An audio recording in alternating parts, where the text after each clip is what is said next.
कारण तिथं जे आकली नसतात, जे शेतकरी ज्यांना शेतीचं क म्हणता फ माहीत नाही, असे लोक तिथं बसतात. खरं तर काही नाही, ते म्हणते ना 7-12 कोरा करू, त्यांचा द्वारा तोडून त्यांचा नारा संपून टाका, विषय मिटून टाका. दुसरा एक विषय दादा, ज्यावेळेस ते निवडणुका जवळ येतात त्यावेळेस आश्वासन दिला. आता शेतकऱ्यांचं सुद्धा कुठंतरी जागं झालं पाहिजे. त्यांना म्हणा आम्हाला ज्या स्टॅम्प करून दिला पाहिजे. तुम्ही जे म्हणता ना आश्वासन आहे ना, आश्वासन स्टॅम्प करून घेतला पाहिजे का? तुम्ही जे आश्वासन द्या स्टॅम्प करून द्या.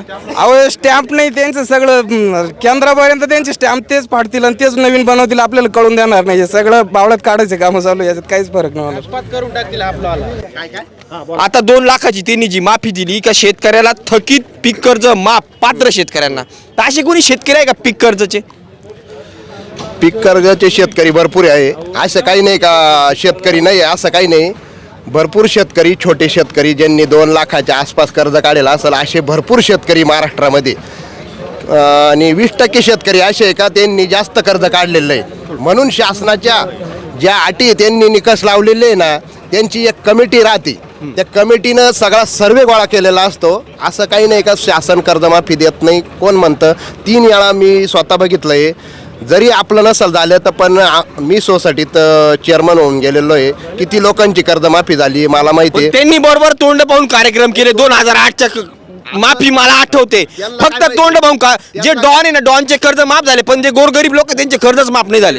हे खरं आहे का खोटं आहे सांगा मला. नाही असं नाही म्हणताय ना. त्यांना काय 50,000 वाल्याचं 5 लाख होऊन गेलो, तर तसंच थकून राहिला. 12-12, 15-15 लाख वाले माफ झाले. एकदम फॅक्ट आहे हा. आणि मंत्री महोदय आत्ता मागे बोलले का 7-8 काढले, 10 काढले, मग 2 लाखात कसं काय बसाल? अहो तुम्ही काय नागरा कोण बंगले बांधले का 10-10 कोटीचे? शेतकरी कशासाठी करू राहिलाय?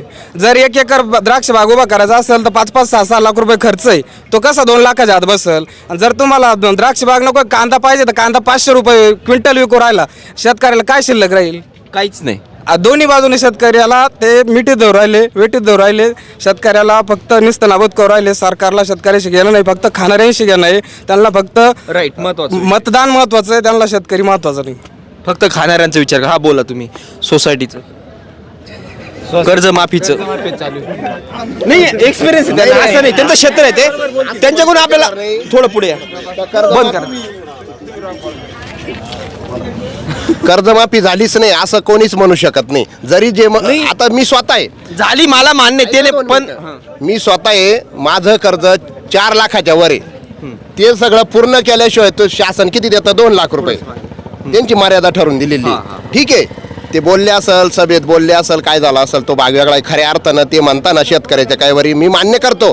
ते म्हणताना शेतकऱ्याच्या काहीवरी त्यांनी पूर्ण 7-12 कोरा केला पाहिजेत, हे मान्य आहे मला बी.